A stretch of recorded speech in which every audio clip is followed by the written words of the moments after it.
My Friendly Neighborhood, a game you may know is that one Resident Evil game with living puppets, a game I know is my latest obsession.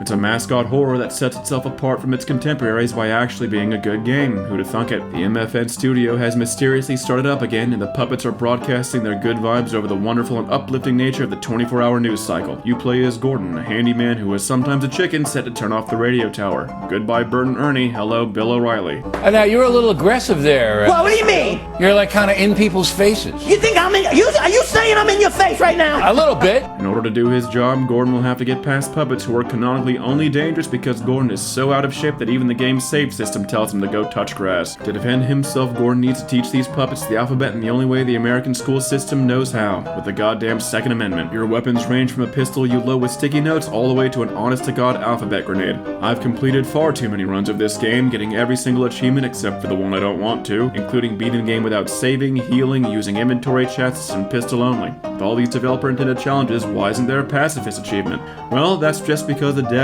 literally tried to make that impossible. And I'm not talking impossible like your mom on a diet, I'm talking about actual developer-intended impossible. They did everything in their power to make sure you heard at least one puppet, which is why I think this video is even worth making. This isn't a fight between me and a really difficult challenge run, this is me versus the very creators of My Friendly Neighborhood. So sit down, strap in, strap on, and do whatever else makes you comfortable. It's gonna be a ride.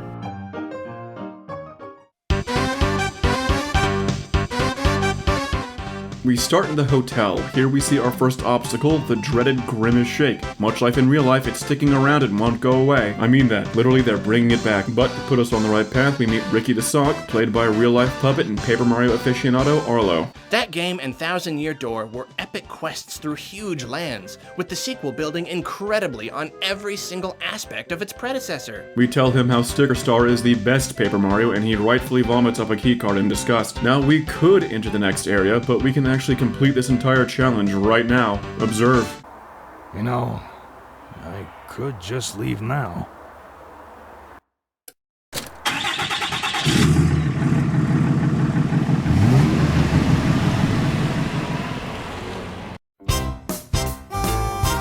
Yeah, turns out Gordon is a repairman for Comcast and is thus incapable of completing a job in one visit. So to get this out of the way early, yes, it is technically possible to beat the game Pacifist, but unlike UN Peacekeepers, I don't want to just show up and declare my job is done. If I'm playing Pacifist, I feel like it's only fitting to get the best ending possible, the golden ending, which means I'm going to have to visit every area in the game multiple times to get it. You may be asking why I'm putting myself through such an arbitrary task, and my only answer is, because I don't like it when the puppets are sad.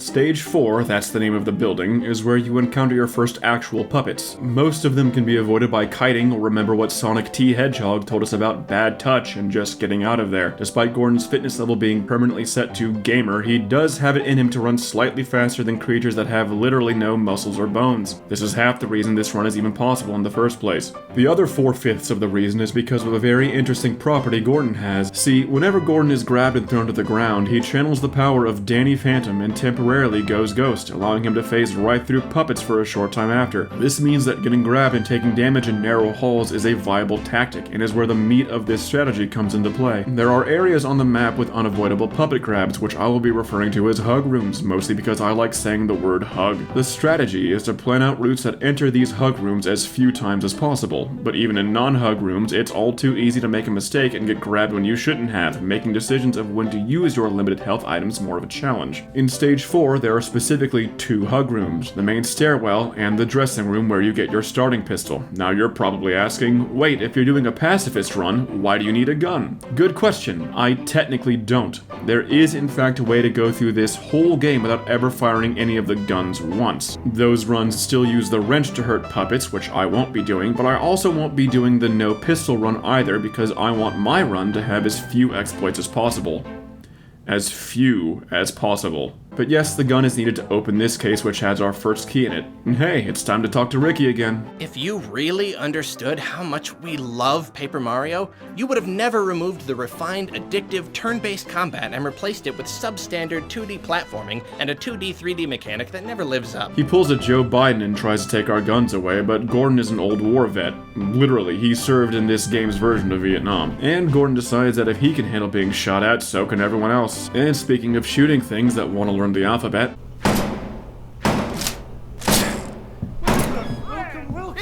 of course, we're doing a pacifist run, so I guess the libs win on this one. Now, I fully expected to go ghost for this part and walk on through, but it turned out there was one exception to the Danny Phantom clause. For whatever reason, no matter what I tried, I could not get past these two. As far as I'm aware, these are the only two puppets in the game who block Gordon like this. I could already feel the devs at my throat, demanding I channel the NRA and stand my ground, but unfortunately, we're not in Texas and these puppets aren't black, so I couldn't just gun them down and be found innocent by the US legal system. Fortunately, Gordon has a hidden technique, one I like to call his hyperglycemia no jutsu. Eating a candy bar will send Gordon into sugar overdrive and increase his move speed. Using the one candy bar I collected from his truck's glove box, I was able to just barely get close enough to open the door. I take a hit in the process, but that's the first dev obstacle cleared. It won't be the last. Now, despite how I am currently at war with these developers, I do want to show just how clearly in love they are with everything the Muppets. The studios are littered with tons of posters and tributes like the Puppets in Space, the Dark Sapphire, and plenty of lore snippets and show reviews that I've been skipping over. Again, setting it apart from practically every mascot horror ever, these notes aren't the typical fare of turning children into monsters or genetic experimentation. No, these notes actually build things like atmosphere, setting, background. Overall, this game is strangely grounded, and I'm saying this while listening to a puppet ramble about swallowing his own arms.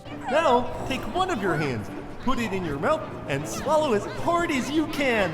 Now you have one hand inside of your stomach and one hand outside. But moving on, we go to the stairwell, grab the key using the gun, go ghost against this lantern, and move on to the soundstage. By the way, yes, each of these puppets do have names, and no, I'm not naming them all off here, you'll just have to pay attention. Now here's where the first part of getting that golden ending I mentioned comes in. We have to navigate around this legally distinct bird that is big named Pearl. At first you think she's stomping around trying to smash you, but then you come across a box containing a pair of plastic eyes and realize that she's not actually trying to kill you, she's just blind. So we do the neighborly thing and give them back when... That's a good girl. There we go. See, nice and calm. It's been a long time since you saw yourself, huh? Happens to all of us. So what key item do we get for all this effort? Nothing, actually. There's no reward, no congratulations, just the satisfaction of helping a neighbor in need. But we're still here to do a job. Gotta cut off the broadcast and leave these guys in the dark forever, so we take a crank from the mailbox. I'm sure there's a joke to be made there somewhere, and it's back outside we go. We could head to these incredibly obvious neon signs that are here for reasons, but Ricky mentioned Some snackaroos waiting back in the lobby. and while that's certainly appreciated, Gordon's an American, so we decide it's our cheat day for the 10th day in a row and buy 5 more while we're at it. Pay very close attention to these chocolate bars, they are extremely important, I swear do not forget. And with our pockets full of melting chocolate, we head down to the sewers to find some sewer chocolate. That's terrible, I'm not saying that.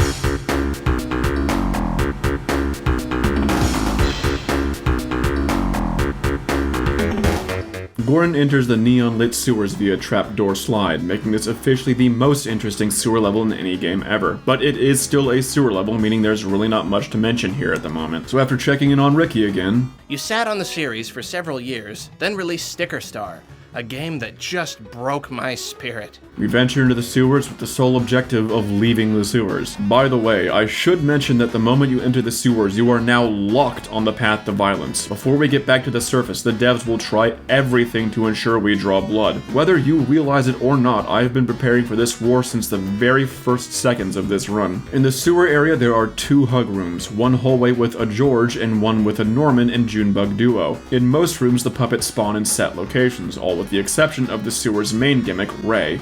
He's a thing that pops out of sewer pipes and subjects you to what a father in the 1960s would call discipline. Normally you can just shoot him out of the way, but if you think that's a viable strategy for us, then you clearly haven't been paying attention. Thankfully, there's a workaround. If we find him in our way, we can just say no to bullying. And unlike in real life, this method actually works. If you leave the room and turn right back around, he has a chance to act like your dad and never show up, meaning we can eliminate him as a threat. The George hug room only activates once we're almost ready to leave, and with careful routing, we only need to enter the hug room with the Norman and Junebug 3 times, with one of those visits giving us a path around the Junebug. And there's really not much more to say about the sewers. There's some more puzzles to solve and then you just leave. But that means we're entering not only the hardest part of the run, but the very moment that made me think this run wouldn't even be possible.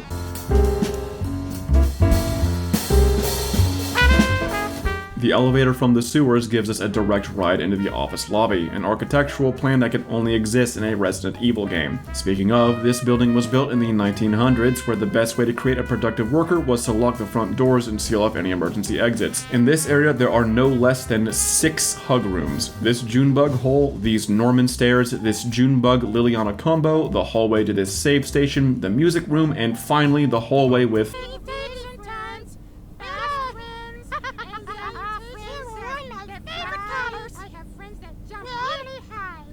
My routing made sure to only enter these holes as few times as possible, but it still cost me quite a bit of health resources, so much so that I was starting to worry I'd fail the run before I even reached the moment I was actually worried about. Another room where I could potentially take damage is just after the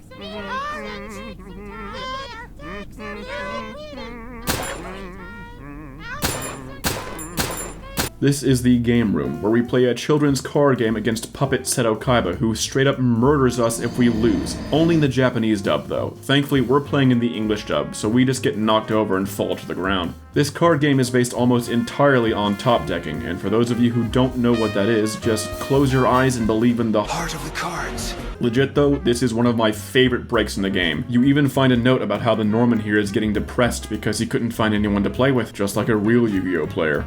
But our victory has crowned us the king of games, and thus we are given access to the theater booth. Note, I was going to make a joke and have a Mr. Beast video playing on the screen, but then I'd actually have to watch a Mr. Beast video. However, we do see Gauntlet, a monster who patrols the level and is really just kind of a nuisance. I'm not even going to go into how to avoid her, but there is something we need from her. After gaining this key, we go back into the sewers, where we find a film reel in the laundry room. Again, I'm certain there's a joke I can make here, which turns out to be war footage from Puppet Vietnam. We show this to Goblet, and that's when we get this moment. Life can get you down sometimes, huh? First time I ever saw a movie as a kid, there was this scene of a man riding into this big blazing sunset, and I remember when it came up, it just caught me, and I sort of forgot myself and turned around thinking someone was behind me. But all I saw was a little star of light coming from the projection booth. No one else turned around. They all were just focused on the screen. But it felt so real, so solid. Never knew what to make of that. And eventually I forgot about it. I guess during the war I got distracted. But it just came back to me now.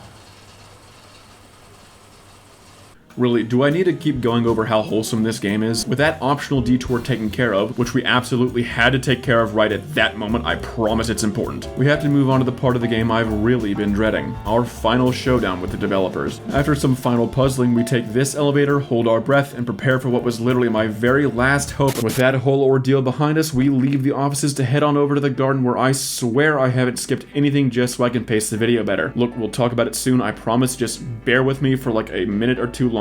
There's a few more things I need to go over before I can really get into why this run is so difficult.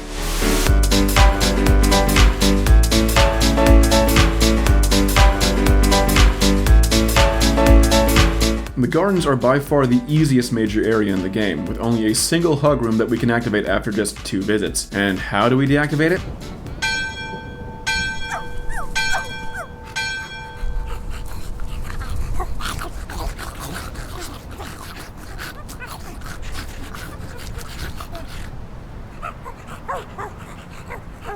See, you're not so bad after all. That's right, Gordon pets the doggo, automatically making this game better than Breath of the Wild and Tears of the Kingdom. Why even include a dog in a game if you can't pet it? But that's getting a little ahead of things. See, the gardens hold the secret to melting the aforementioned Grimace Shake all the way back in the start of the game. This is our final chance to fully explore the map and fulfill the completionist naggings that bastards like me have lingering in our brains. I don't want to spoil exactly what secrets there are to find, but I will say this. The pirate room holds God's gift to man. One thing I will cover, however, is our trip back to the sewers to help out Ray. Not that he deserves it. Fun fact, Ricky literally says that Ray was hitting people with wrenches even before the neighborhood got shut down. Either this company has an amazing lawyer or Ray's first two initials are O and J because there's no reason he should not be in jail. But deserving of help or not, we have now done every optional objective required to achieve the game's golden ending. So after grabbing the 3 ingredients and solving one final puzzle, we can move on. And as I walk up to the elevator and make this stupid Grimace Shake joke for the last time, I can only think of how amazingly easy this was. So easy I wonder why I even made this video to begin with. Alright.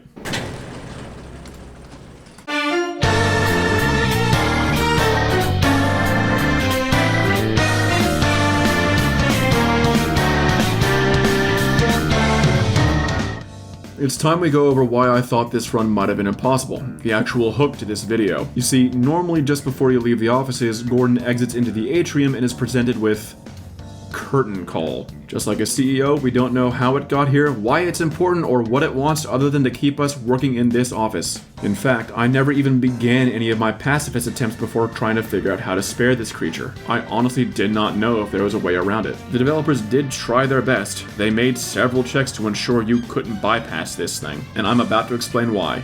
Get ready, this one's a doozy. The moment you enter the sewers, the only way out at that point is via the front doors to the studios. Seeing as they're locked, you obviously need a key to get through. However, once you actually have the key, curtain call spawns, and once that happens, the only way forward is via a violent and completely justified working class uprising. Simply put, progress requires bloodshed. Or at least it used to. Some of you more familiar with the game may have been expecting me to go down a certain route, but I promise the solution isn't what you think. There's a particular cabinet in the game that was driving everyone absolutely mad, this one here. It's taped up and interacting with it gives us the message, it's taped shut. Yet before the most recent update, nothing could cut through it. Most of us just assumed the devs were pulling a little ha-ha funny on all us completionist bastards until the Neighbor Horde update dropped. Much like an irresponsible parent, this update gifted us children with something special. No! Unlocking this knife allowed us to finally open the cabinet of fuck you, and inside was a key, specifically one to a dev room. Almost every single key item can be found in this room. Using this, there is absolutely a route to achieve the golden ending and never fight curtain call. But there's just one problem with that. This is a pacifist run, and the only way to earn this knife is with the blood of hundreds of puppets. This may sound like a technicality, but I'm not going to cheat by using a knife earned with puppet blood. I knew no natural route would get us there, but thanks to a YouTuber known as Astral Spiff, I had learned a certain technique. Spiff was doing a wrench-only run, and as a professional game breaker, he had an idea to get over this counter to avoid using the pistol at all. Clipping. By using a combination of speed and low frames, he managed to get past the counter and hit the target with just the wrench. All you really need to know is that if Gordon is going fast enough and the game is running at a low enough frame rate, the game can teleport Gordon ahead. This can get him over counters, so I thought to myself, why not through doors? Now don't worry, clipping through these doors isn't the holy grail you may think it is, because if you've been paying attention, you've noticed the majority of these doors have nothing on the other side but the empty void. In short, these doors are sussy bakas that will vent us into the void if we clip through them. They only send us to another room when Gordon directly interacts with it. This causes a game trigger to unload the current map and load in the next one. Only doors that open like this are theoretically clippable. I already had a decent memory of which doors were real and which were sus, so the time came to end theory and get practical. There are several other ways to exit the sewers, but none are available on the first trip down. I was specifically hopeful about this door here, which would send us on a roundabout path back to the stages. Unfortunately, I got Among Us because this was, in fact, not a door. The only other way down at that point is through the gardens, but unfortunately that's also stuck behind triggers, so this is a dead end as well. With those eliminated, I had two theories left. The first would take place in the Curtain Call boss fight itself. When Curtain Call is active, I figured there was a possibility that Gordon could clip through Curtain Call and unlock the door behind it without fighting it at all. Of course, this would mean a major boss is trying to kill me while the game runs at 5 FPS or lower, also known as the Pokemon Violet experience. Thankfully, I could safely test this theory without paying Game Freak millions of undeserved dollars because MFN has unlockable cheats, a concept foreign to anyone watching who was born well after I could drive a car. One of these cheats is a no-clip mode. Using this, I snuck past Curtain Call and... no luck. Just like the other doors in this boss fight, Gordon refuses to leave before Curtain Call is defeated. I had one more hope, but it would be a complicated one. While I knew that Curtain Call spawned after gaining the front door key, I didn't know the exact details of when or how. There were several possibilities I figured. One, which would be the worst case scenario, is that Curtain Call spawns the moment Gordon grabs the key, and this audio cue he hears later is just for show. If that was the case, the devs would win. The next scenario, and the one I most hoped for, is that Curtain Call only spawned when I entered the main lobby with the key in my inventory. If that was the case, I could stash the key away and then use that to enter the lobby in an unexpected way, tricking the game into not spawning Curtain Call at all. So to test that out, I left the key in the main stash, set out down the elevator, and Curtain Call still spawned. I tried another route, and that way was blocked too. And to be honest, part of me had expected this. During my experimentation, I had come across a sort of omen that told me just how far the devs had conspired against me. Remember when I said that almost every item was in that dev room? The one exception was the key to the office's front doors. This alone made me suspicious that the devs really didn't want Curtain Call spawned or triggered in an unexpected way. Still in no-clip mode, I reloaded the game again and went back into the main office. Out the window I could see directly into the lobby and several things inside, such as Gauntlet patrolling around, the statues outside, and the exit. The exit? No. There was no way. There was no way this would actually work. This isn't actually the lobby, it's just a copy. But I had no clip, so I figured it was worth a try. Just for a laugh, I went down, hovered over to the door, and it worked. It actually worked. I went right through the doors and Curtain Call did not spawn. And that's when I remembered.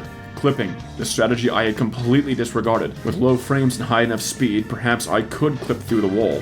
Unfortunately, Gordon has the walking pace of the average McDonald's patron, so this meant the dream was dead, right? Well, my little baby biscuits, it's time. That's right, I told you not to forget the chocolate bars. Yes, eating one of these gives Gordon a moderate boost of speed, and while it's nowhere near Mario 64 BLJ levels, I did tell you this was my forbidden technique. Yes, hyperglycemia no jutsu stacks. By consuming the traditional American lunch of 5 entire candy bars, Gordon can canonically reach a top speed of 50 miles per hour. So, loading up the save file and using all the raw processing power of a Nintendo Switch, I threw myself at that wall and proceeded to get knocked flat on my ass for the next half hour as that wall did what Donald Trump failed to do and actually stopped unskilled labor from moving across the border. God, I hope that joke doesn't age poorly. Desperate to find answers, I re-watched the footage of Astral Spiff's clip on his wrench-only run, and there I noticed something. He hadn't clipped through the counter, he had clipped over it. For just a frame, Gordon is on top of the counter, allowing him to pass. And with me trying not to clip over a counter but through a wall, there was no way I could do the same. And that was it. That was the last of my hope gone. I had no more plans, no more ways around. I truly felt it was over. Dejected, I went back into no-clip mode, just flying around the fake atrium, finding an Easter egg that felt more like a taunt at this point. And then I entered one of the side rooms, just on a whim. It loaded me in and... hold on a second. I still had the key in my inventory. What would happen if I exited back into the lobby? Curtain Call wasn't there, and I was in the lobby through a legitimate door. This meant that Curtain Call didn't spawn the moment Gordon grabs the key. That's when I dared let myself hope that Curtain Call spawned via an area trigger. To explain, these are invisible, intangible blocks placed in games that, when the player walks through them, cause an event to happen. An event like Curtain Call. I had to test it. If I could get Curtain Call to spawn while still in this room without opening a door, that meant it spawned via an area trigger. That meant I had a chance. I stepped forward, holding my breath and pausing my background music of Bad Apple, but the TF2 mercenaries are singing it. And then... it was an area trigger. Oh my god. It was a small hope, but I could feel one last way around, one last weapon to fight this demon. I may not have been able to clip through a solid wall, but maybe, just maybe, I could clip through an area trigger.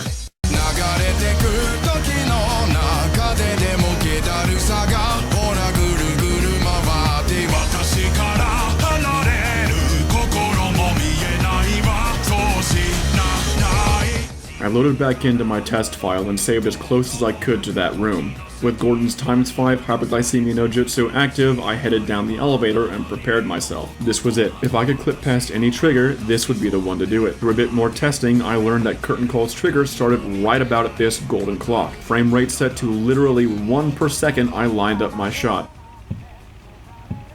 No sound. I honestly couldn't believe it, and in fact I literally didn't. I was certain that the moment I opened those doors, Curtain Call was going to be there. But there was only one way to find out.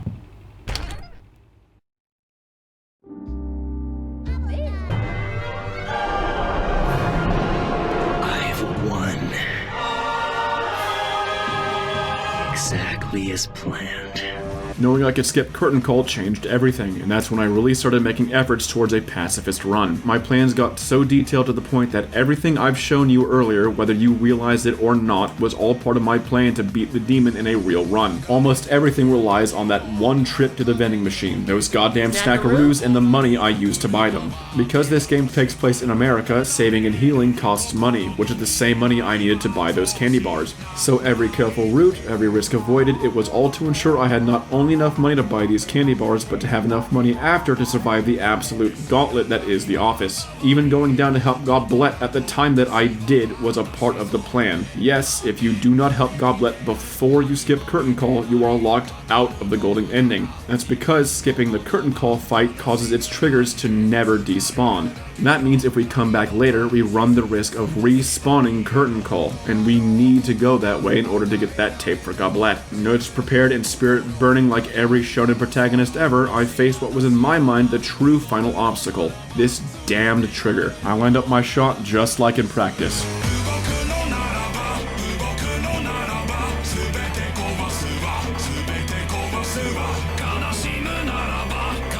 And I got it on the first goddamn try. I walked outside, saw Curtain Call wasn't there, and immediately felt higher than a liberal arts major on any day of the week. So, after the garden puzzle and stepping into the elevator, it was finally time to end this. It was finally time to say hello to Elmo's world.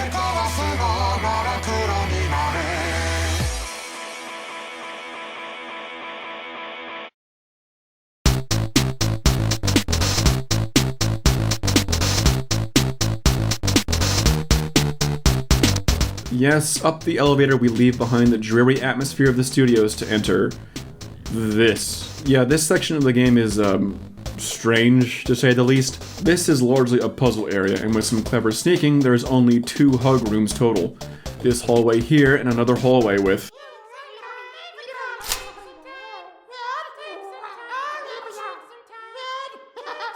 Just so you know, this is actually the hardest part of the run. Not because of the puppets, but because the game literally gives you a grenade just before you enter this room. And I swear to God, summoning the will to not blow these guys to Kingdom Come is harder than anything I had to do to get past Curtain Call. In fact, I'm going to show you just how satisfying it is to do this.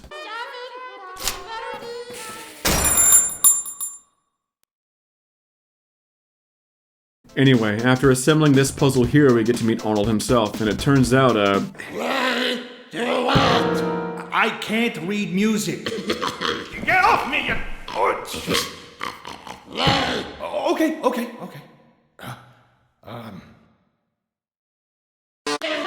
Yeah, it turns out he's kind of a gamer. Guess that explains his weight and lack of legs. This piano elevator, for some reason, brings us to the radio tower, where we get a pretty good scene between Gordon and Ricky. So much so that I'm not going to do the Arlo joke again and just let this part play out. Gordon, you don't have to do this. I don't want you broadcasting, Ricky. You're gonna hurt kids. Hurt them? Gordon, we want to help them. Look at this city. The buildings are dark and the streets are empty. No one knows how to be a friendly neighbor. You know why I think we got canceled? Why? Because people like darkness more than light. Why would they do that? Maybe it makes them uncomfy because it shows how messed up they are. What are you talking about, Ricky? I'm talking about our show, Gordon. We show them how to be friendly, and they hate that because they're not friendly. I don't think that's the problem, Ricky. Really? Are you sure about that, Gordon? Do you really think the City Network suits care about anything except their bank account? Do you really think people won't take any excuse to ignore their own issues? Sorry, Ricky. But Gordon decides to pull a Lord Palpatine and plummets down a dark shaft to his death. Don't worry though, somehow Gordon returned. And by somehow, I mean he landed on a pile of garbage. But now we've made it to the absolute end of the game. This is... Did they run out of budget? Welcome to the Unfriendly neighborhood. I'd like to tell you that this is the most methodical and planned out part of this run, but if I have to give this game any criticism, it's that this section is painfully short. It consists of a hallway, a boss arena, and that's it. Now you might be worried that this boss is going to invite its own set of complications, but I'm just going to tell you that there is actually a way in-game to spare it. There's even an achievement for doing so. I mean, I showed that to you at the beginning of the video. Maybe try paying attention next time. In fact, there's even a way to prevent the final boss from spawning at all. Yes, by abusing candy bars again, we can just yeet our way past this jump down prompt that spawns the boss. And the run is complete, a 0-death run at that. There's no more puppets from here, it's just one final talk with Ricky, and then... I helped the neighbors get a slot on public access TV. It was late night on weekdays. I don't think anyone watched it. Within a couple of weeks, though, word was starting to get out. Some people loved the show, some people hated it. That caught the network's attention. The golden ending involves Gordon helping the puppets get back on the air. It's a wonderful feeling the first time through, honestly, but it's an ending I had seen who knows how many times at that point. But this time, things felt a little different. I didn't just beat the game, I mastered it. I did and discovered something the devs tried their damnedest to make sure was impossible. I used my knowledge of game triggers, frame rates, clipping, level geometry, and just my knowledge of the game itself to pull off something that, as far as I'm aware, I don't think anyone else has done. But it doesn't have to stay that way. I really, really recommend trying this run. The whole feel of the game becomes so different when you can't just smack or shoot the puppets out of the way. Every single decision you make, every hallway you walk down, every forced hit you take is a puzzle. And I relish the moments where I was poring over my map trying to decide which way would result in me taking the least amount of damage. If you've played this game before and want a new way of going about it, give it a shot. If you've never played this game before, pick it up, run it through a couple times, and then try this run out too. I've skipped over so much, so many things that make this game truly something special. Maybe it's just me, and maybe I'm hyping up what's really only a mediocre game, but I'd like to believe otherwise. I'd still really like more people to discover this game, so I guess what I'm trying to say is... Come on. Won't you be our neighbor?